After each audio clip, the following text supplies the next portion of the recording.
Good morning, everybody. Happy Sunday morning. I'm a little later than usual today because I may have COVID. My son tested positive a couple of days ago, and so I'm at home waiting on results. And hi, Joe Carroll. So I'm waiting on results for my test. I think I told you, Joe Carroll, but my son tested positive for COVID this week, and I've been fighting something. I've totally had like the brain fog thing, which is apparently a thing with Omicron. And so if I seem a little sillier than usual today, please forgive me. So hopefully it will yield some surprisingly fun insights or whatever. Welcome to our world as it is. In fact, I wanted to talk about that today. Just how our world is. So today I am going to be talking about Dune for the first time of probably many. Joe Carroll can attest. Any of you who have known me for more than a few years can attest to the fact that I love Dune. The original 6. I'm kind of a Dune purist. I love Kevin J. Anderson, and I like the work that he's done with Frank Herbert's son. More power to them.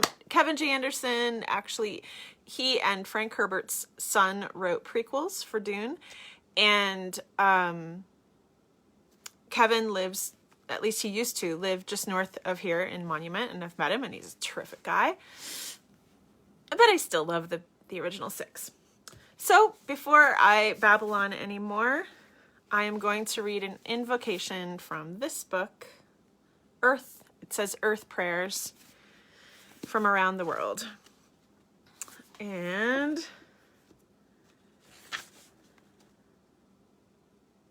okay. This is by Wendell Berry, who is I believe he's an environmental poet. If anybody can answer that for me, that'd be great. Hi, Sharon. I'm about to read our invocation from this book, Earth Prayers.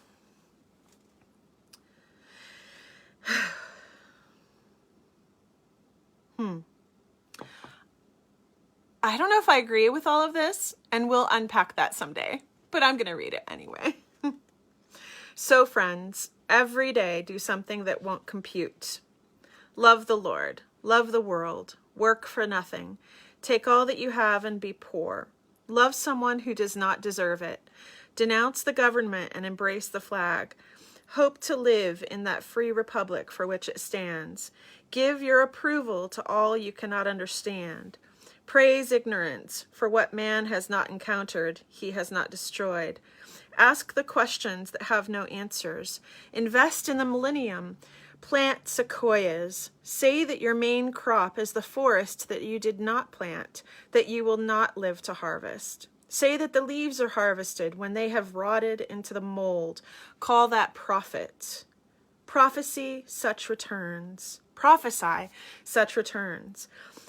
Put your faith in the 2 inches of humus that will build under the trees every 1,000 years. Listen to carrion. Put your ear close and hear the faint chattering of the songs that are to come.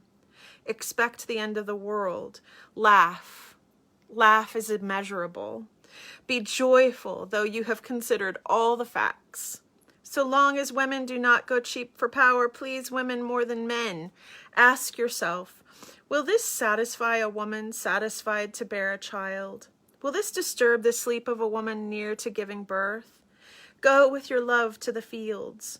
Lie easy in the shade. Rest your head in her lap. Swear allegiance to what is nighest your thoughts. As soon as the generals and the politicos can predict the motions of your mind, lose it. Leave it as a sign to mark the false trail, the way you didn't go.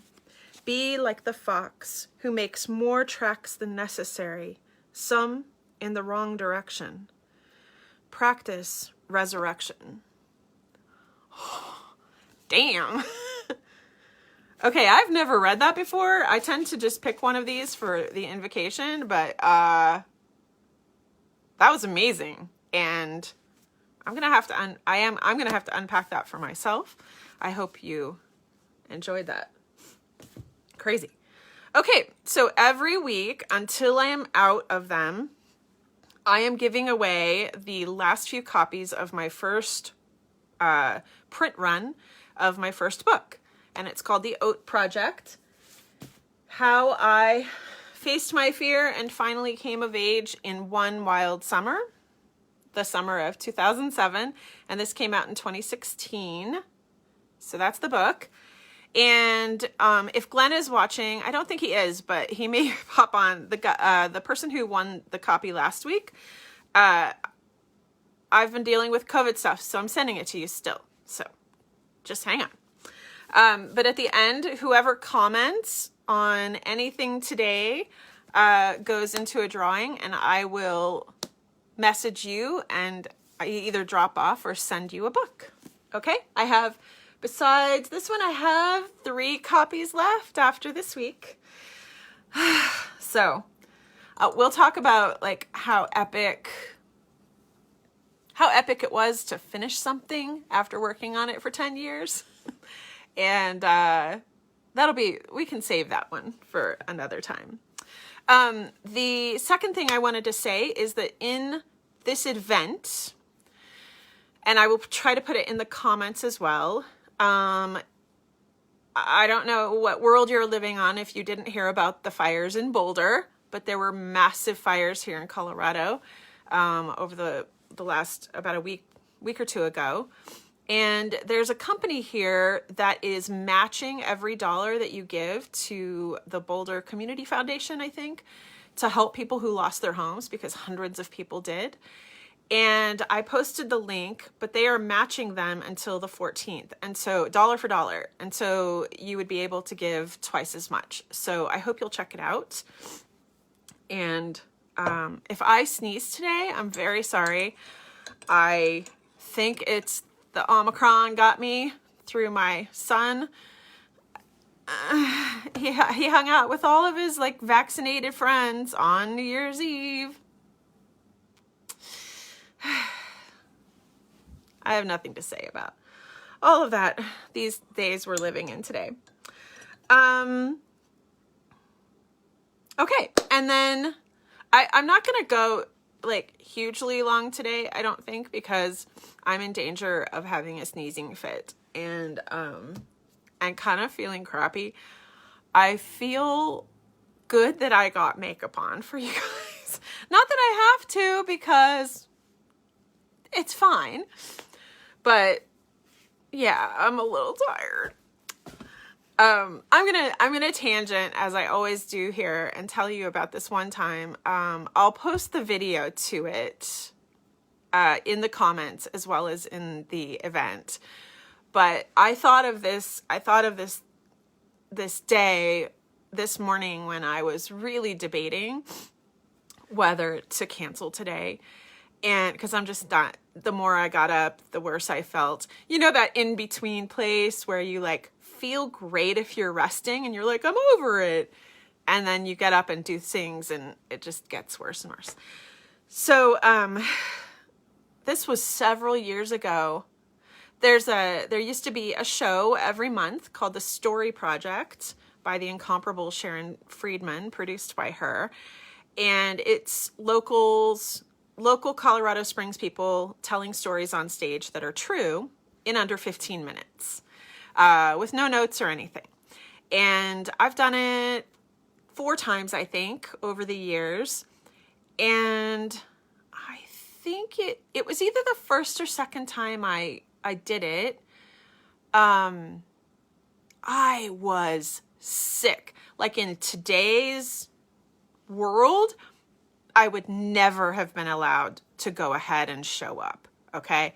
I had a fever of like 102, I was miserable. And I think it was the first one because it was like one of the first shows of the entire series. And I did not want to disappoint Sharon and not show up and not have, the full experience.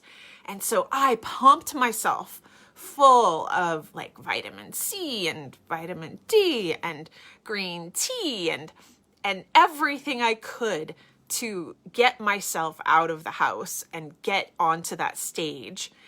And I did my thing, and it was like I was in this wong bubble. I didn't really even know what I had planned what I was saying. I had practiced. I had done all the things, but I hardly knew I had no memory of what I said once I stepped off the stage. And 2 weeks later, they aired it on KRCC, our local NPR station. And it was like I was listening to a total stranger give that talk and tell that story. And so I thought of that today. I was like, well, I'm not that sick. I'm not at that level. So I'm going to show up. Also, I was thinking about this morning how just kind of odd this feels in a way, even though you guys are here. Pre-COVID, I used to have this there was like core, family and super core friends, and then longer term friends, and then this wide, kind of like the rings of Saturn, what I would call my affectionate acquaintances, like this wide, beautiful world of people that I saw at First Fridays and people that I would see at places I would go and hug, and absolutely I love them, and some of you have become better friends over the years, but that's kind of gone. And I don't know if you understand about like introverts who are socially skilled or people who live inside their heads, and I've dealt with panic, depression, and anxiety my whole life. And so I often, I've had this running, it's not even so much a running dialogue with myself. It's just more like this deeply felt shyness that doesn't show up a whole lot in an obvious way. And so that whole like world of deeply loved acquaintances, I feel like was how I came to really understand people, and even in a little bit, and be able to relate without, going, oh no, did I say the wrong thing? And oh God, ugh. And now I am so out of practice. Like, I don't even know. I've lost all of my fear of being, no, not all. Okay, a lot of fear of being judged. Thank you, therapy. And I love myself now. God, we won't go into that today because I'll like bawl. I'll really bawl. But I don't know how I feel like I've lost social skills because of COVID, because of staying in this place, which I love my house. I love my family. I love the people that I've been able to see. But I feel very like when I interact with people, the shyness is much more present because I'm kind of, even though I'm not afraid, I feel much more awkward these days. So if I ever see you in public and I don't even know, I'll probably end up telling you some weird story, I don't know. Whatever comes out of my mouth, right? So here, I'll cheers you with my mug that my friend gave me. Oh crap. Here, hang on. It's really full. Oh, you can see it. Good. Go for it. I'll cheers you all to a post-pandemic world, and maybe we can bring it on finally. Okay. I knew I was going to babble. So sorry. Okay. So, this is one of my favorite books, and it's a little bit of I have actually, where'd it go? I have two of them. I have two of them this week because one of them is not your normal, oh crap. Hang on. It's right here. I just have to turn around. Okay. Okay. So my first favorite book of the week is Roget's Thesaurus. Okay, I'm a geek. I know that. I'm a word person.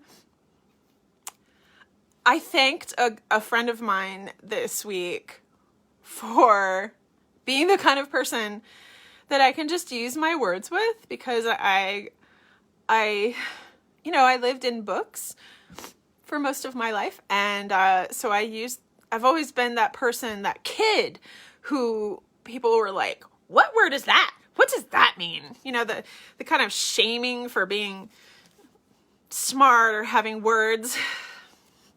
We can talk about that another time. But this is one of my favorite books. And the reason why, it's a little bit of a soapbox, okay? And it's a little bit of a pet peeve. But all of the online like tools, thesaurus tools, you have to know the word already. Like, you absolutely have to know the word before you can even start searching for the word that you need. And it bugs the out of me, because this, you just flip through, and this is not dictionary style. So anybody who needs like to write good emails, it's not that it helps you find big words. Yes, more accurate words, but it kind of helps you focus your own thoughts. And I have, of course, I'm going to admit this to you. I just read it sometimes for fun. But so in the back, this is for you, those of you who haven't used one of these, okay? I'm just going to be really, in the back, the words are listed dictionary style alphabetically, right? So if you do know the word, you can go to that. However, then in the bulk of the book, it's by word family. And so it's almost like a treasure hunt, a word treasure hunt. And you can find, with these bold words, you can follow the breadcrumbs to what you really mean and which word you really want. And this is one of my favorite books. It would go with me anywhere if I had to take my top 10 books. Okay? Roget's Thesaurus, not dictionary style. Okay. My second favorite book this week is, if you like, okay, here's the thing. This is a fantasy book, but there's so much in it. It's by this Canadian author named Guy Gavriel Kay, and it's called The Summer Tree, and it's the first of a trilogy. And what do I love about it? It's one of those books that has truths woven through it in in story. So it's not like you don't feel like it's teaching you anything. One of my favorite parts about it. So if you like King Arthur stuff, it's not really super obvious until, you're into it a bit, because it's set in modern times, but it does have to do with those legends like King Arthur and Lancelot and Guinevere. And Lancelot in this series is like so disturbingly attractive. Like how he looks and how his spirit is overwhelms anyone who interacts with him. Okay? And I have a son who has my middle son has these beautiful gray blue eyes, and they were always the first thing anyone saw when they met him, since he was a tiny baby. Lovely, beautiful kid. the one who might have brought COVID to all of us.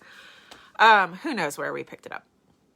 But he's 18 now. So, but it was always the first thing, and people would comment on it at the very beginning. And he has this very intensely loving spirit, which I recognized in the character of Lancelot in the Summer Tree.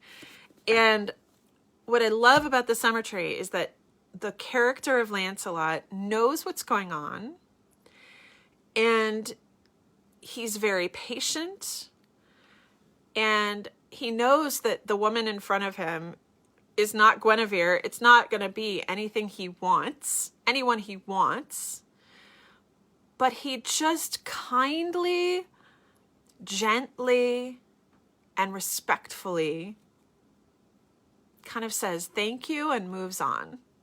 Like, he cares for each person when he knows that they are, like, he knows how they're going to probably respond to him. It's not an arrogance. It's so beautifully done. It's in love and respect. And I read this for the first time when my son was quite young. And, you know, I when he was young, it wasn't to give him an arrogance of appearance. It was, listen, I was the little girl who, I'm going to cry, who was so shy and so scared and had a crush on the boy. And you're going to have girls and guys, whoever, they're going to crush on you because of how you look. Okay, I know that you are deeper than your looks. I know how beautiful your spirit is. I know how intelligent you are. I know how strong and resilient you are. But what people first see are your eyes and how you look and your long hair or whatever, right? And they're going to be nervous. A lot of people might be nervous and hiding it when they're interacting with you. And I don't care how often that happens. You need to be kind every single time. If you respond with kindness, that comes out of strength.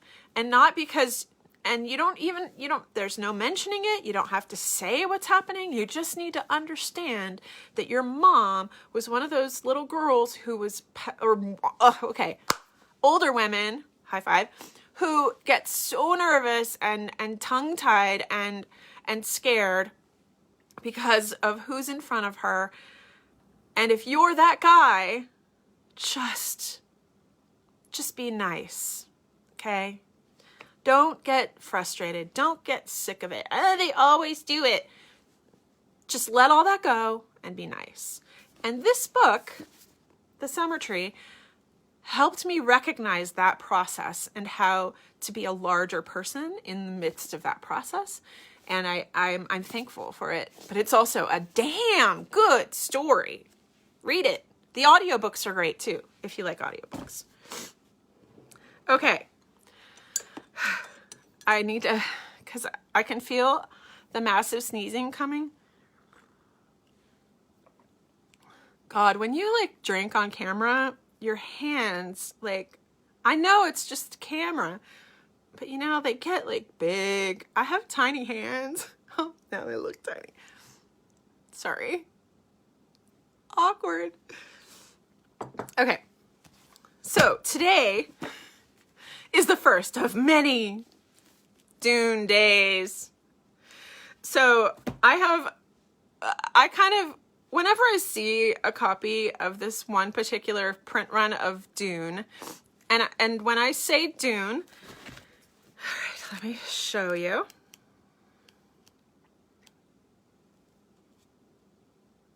Okay. I am talking about, well, it doesn't show just Dune, it shows his other books too, but it's the original 6 Dune books by Frank Herbert. I have jokingly called myself a Herbertite. I don't care. I don't care what anybody says. He mixed up his theology or blah, blah, blah. It just resonates for me. The very first time I came across these books was that my ex, who I'm if you haven't been here before, we're good friends, and like we've co-parented all this time, and I see him, I don't even know, tons, because my kids are over there and I'm over there, so we're good friends. And he had this version of the original 6 in a boxed set that was new, and I think he read maybe the first one. I think he claims that he's read all 6. I'm going to check on that today. But he doesn't know what he's talking about. But I took them, and it took me maybe 3 times to get into the first book. And on the 4th time, I was hooked. It's not, easy reading. My eyes are watering because I don't feel good. Sorry. But, now I've read the original 6, like, at least 15 or 20 times, y'all. Cheers to being a Dune nerd. This is not the original one, but one of the others that I have. Okay? Like, that's what my original kind of thing. I've read the first one many more times than that. My favorite is actually the last one, Chapter House, and this is why this is the first of many. I'm not going to be giving you spoilers, okay? But I do try to keep some copies clean, like this. No dog ears. So that I can pass them on to someone who might want to read it. Okay. I'm going to do a Dune giveaway as well. If anybody wants a copy of Dune, say the word. And I'm going to share this. So anybody who comments on this video over the next, 48 hours. But my originals, I have this weird thing. I never use bookmarks. It's like this challenge to my brain to remember where I was. And I do the same with parts of a book that I like. I used to run a bookstore. And so I do not deface books like good copies. But if I know it's a crappy copy, I'm fine with annotating or dog-earing or whatever you want to experience and learn that book, right? So with Dune, I dog-ear it, but I don't like underline or anything, so that I go back to that and I remember what I loved about that page. It's kind of re-experiencing it, And today I'm going to talk about one thing. So see, another time I'll do more. I'm trying to see if I'm almost to the point where I need glasses to read. Like that. And it's falling apart. This is not actually the one that has the most dog ears. I couldn't find that one. It's weird. I usually keep it in one particular place, and I must have been reading it last time. But I'm actually going to talk about a quote from Chapter House, which is the 6th book. And so there aren't any spoilers. Let me just look. I want to make sure I'm looking at the book right now. And I'm like getting light from my window because it's kind of cloudy and snowy out there today, which is lovely. We have not had a typical Colorado winter.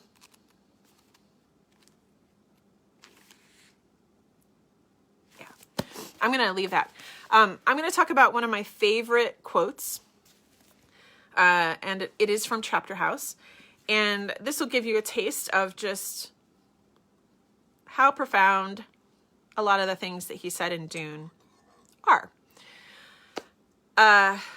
It is.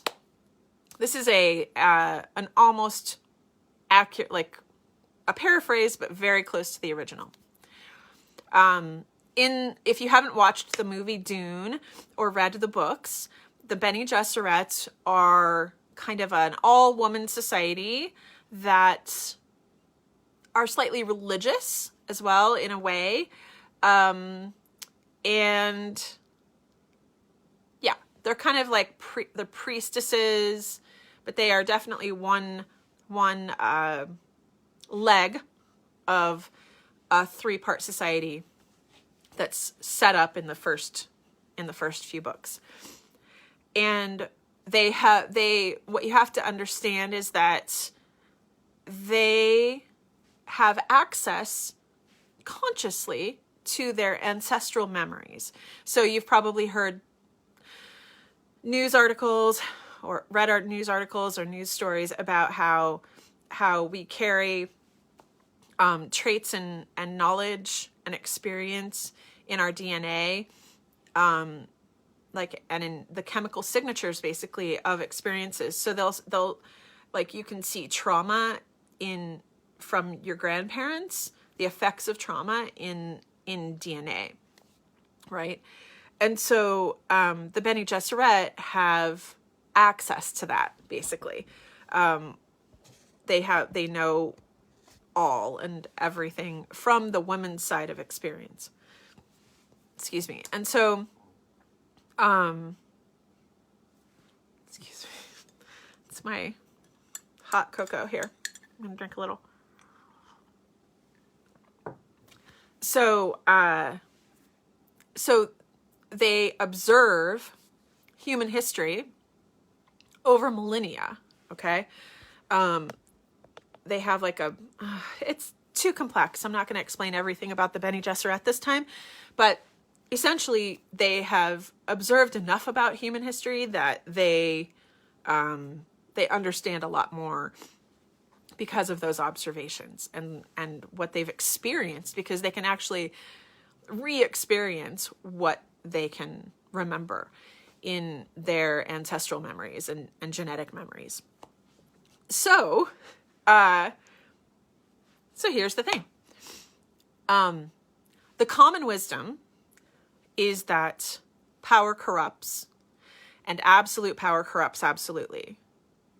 But what we of the Bene Gesserit have learned is that power attracts the corruptible.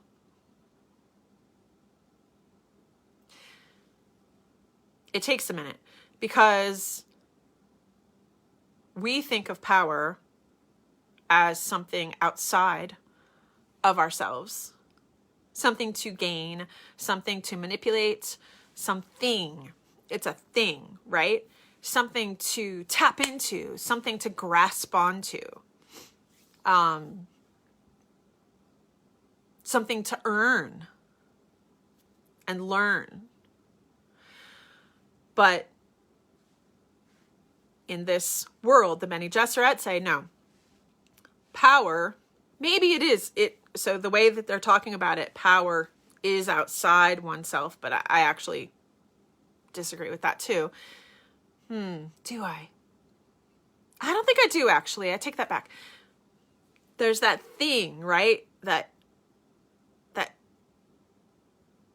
every now and then, maybe we interact with it where, oh, if I grab hold of this moment, I will increase my power. So I can see it as kind of a stream inside the experience of being human, and in human communities, and in human, the human experience. Power maybe is more like, almost like electricity, right?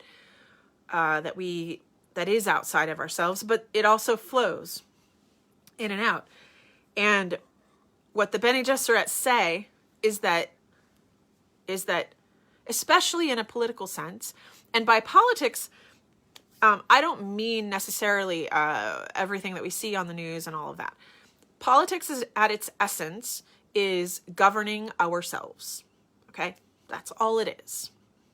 How do we govern ourselves and our society? And that is what politics is for. So politics is a little bit like money in my mind, in that it's outside of morals. It is simply a process. Okay? And so in that process is where we get how kind of modern understandings of politics and he's a politician, instead of a public servant, say. And so, but politics at its essence is simply how do we govern ourselves? And so, but that requires people. And that's a place, right? Where you can feel those loops and streams of power, because it inevitably means that someone is making decisions for somebody else, whether by representation or by tyranny, right? But what Bene Gesserit, what Frank Herbert in Dune, Chapter House, which is the 6th book, said is that power does not corrupt, okay? That force does not corrupt people, okay? It does not corrupt absolutely. What it does is it attracts people who are corruptible. And then the following part, what they say is, so what we look for in our leaders are people who do not want to hold the power, who do not want to hoard the power for themselves, people who are uncomfortable with wielding power. And we watch them incessantly to make sure that they don't start taking pleasure in holding and using power. Kind of explains a lot about even democracy right now and our political system. And I employ that when I interact with candidates, people who are thinking about being candidates. They said, we look for the people who don't want the job, basically, or feel that they are the last resort. And that's who we want in leadership and power. And then we watch over them. And the minute they start enjoying wielding the power for power's sake, that's when the door has been opened to either corruption itself legally, or for me, I believe that that's when someone goes from being a public servant to corruptible. I honor politicians and public servants because, and I learned this through experience, just a tiny bit, part of their job is to manage conflict. For me, that's what any political job is. We disagree about how this one thing should be, but we're going to sit at this table and hash it out. Okay? Excuse me. We're going to sit at this table, we're going to hash it out, we're going to figure out a compromise, and then we're going to move forward for the good of the people. We're going to be public servants. We're going to serve the public, right? But it is conflict management. It's walking through, I imagine Congress, right? And we're walking through all the halls, and we have to interact with people that we don't agree with. And this happens at the local level as well, even within parties and stuff. But having to interact with people that you don't really agree with, and then go in for the conflict and go in for the disagreement.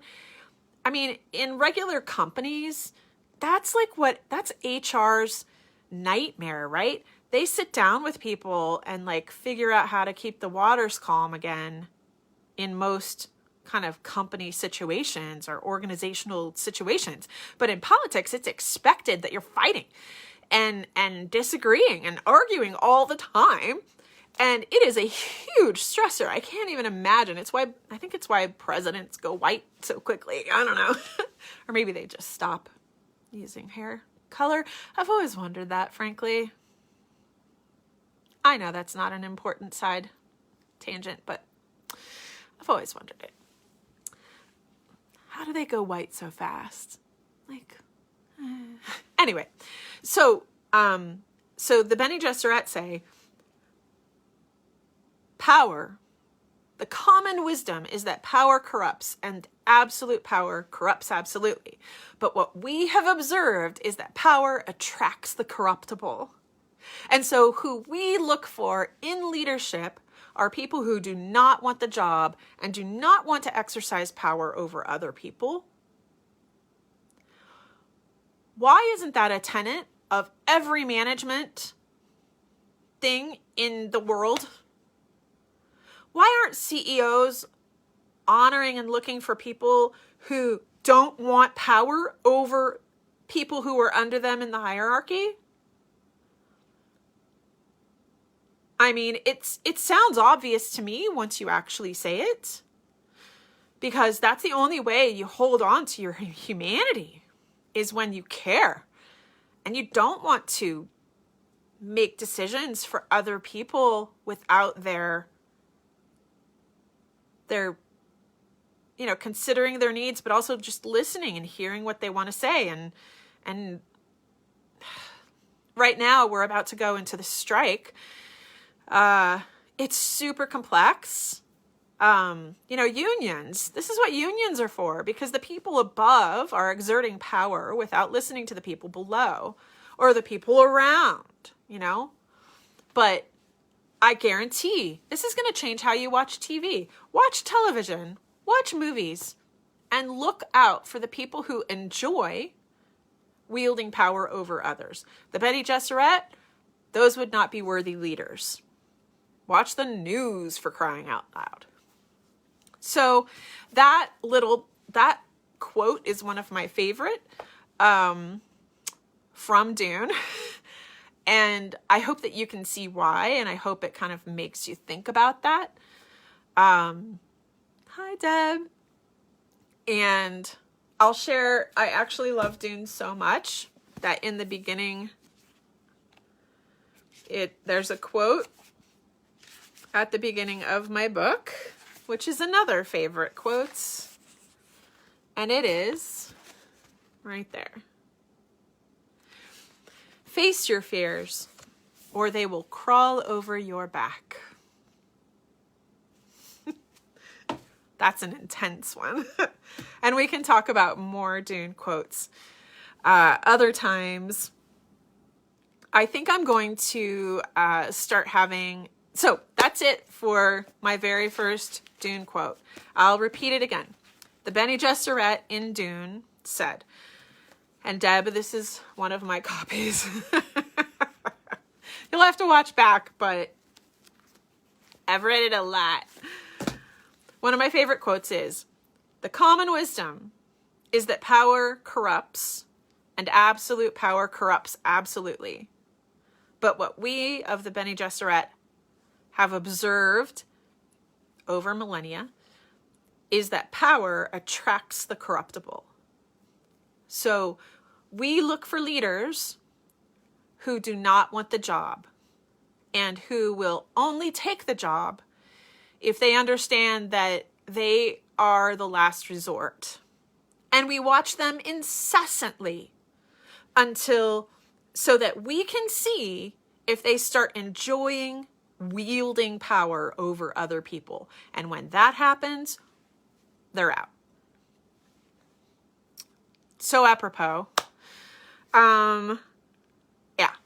So apropos. So, Sharon. Hi, Sharon. If you would like a book, because I know these two have books, if you would like a copy of my book, just say yes, or I'll message you. You're the only one here. So, and I can send it to where you are or drop it off if you're in the Colorado Springs area. And it's not, snowing. Such a weird winter. It's been 50s every time. Okay, so that. And then the last thing I want to say is, I think I'm going to actually, yay for yoga. Thanks, Deb. I think I want to, I've been planning this one certain kind of event. It's kind of a problems. Oh, wow. Hello, Nebraska. Hi, Joe Carroll. And thank you. I will. It's just like clinging and I feel crappy, but not like, you know, I'm going to die yet. Knock on wood. I'm knocking on wood. Okay, I'm going to tangent just a tiny bit because y'all are just here and Joe Carroll is in the middle of Nebraska. So, when I was moving here way back, I mean, in 1996, my now ex, he was then my boyfriend, we were coming from Ohio. And so we went through Nebraska and we kept trying to stop, but it kept seeming like too far off the highway. And so it was nighttime and we needed a place to sleep. And we ended up in this little town called York. Yeah, Nebraska. York, Nebraska. And so we stopped at this like Comfort Inn, I think it was, and we were starving. I was like in hypoglycemic hell, right?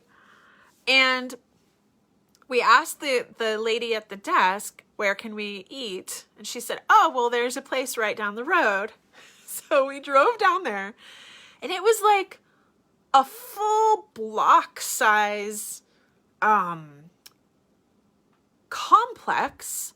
It was a steakhouse on one side, like a fancy steakhouse with, you know, linen tablecloths and napkins and all kinds of stuff on one side. And then like a honky-tonk bar, beer garden on the other side. I have no idea what it's called and if it's still around. Okay.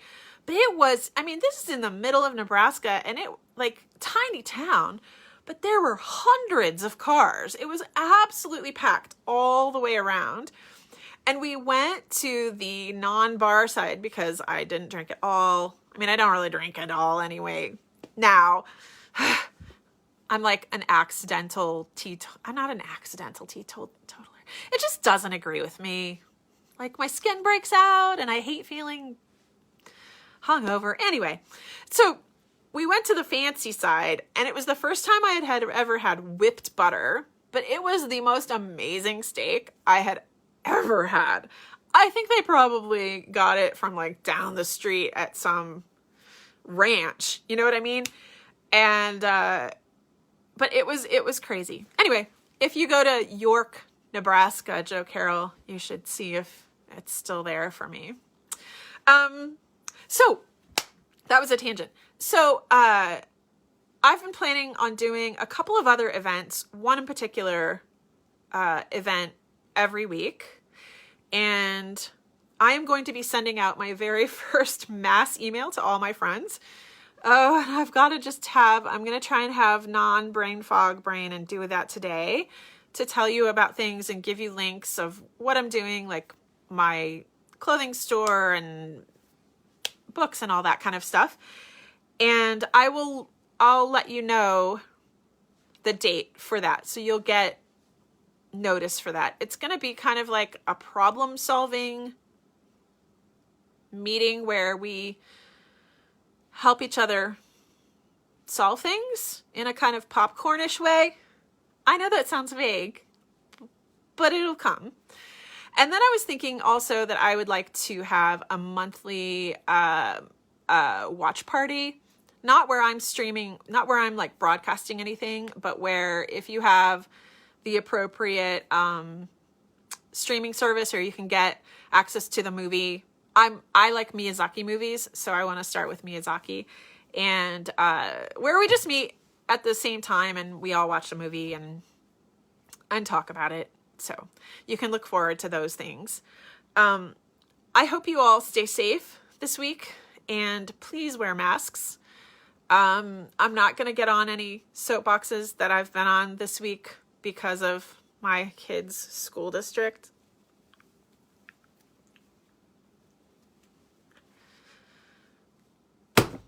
Silent scream for District 11. People who say masks aren't necessary. Okay, I'm just going to clip that out and send it to the school district. When we're like 10 times this, I'm not going to start. We're in the middle of a really huge surge here and nobody seems to care at all. But I hope you stay safe, and I'll try to let my frustrations out, not on camera, but I hope to see you next week, and just take care of yourselves.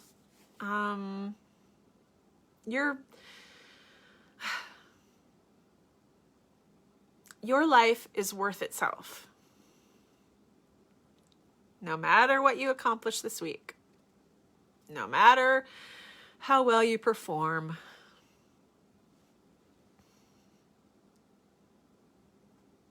your life is worth itself.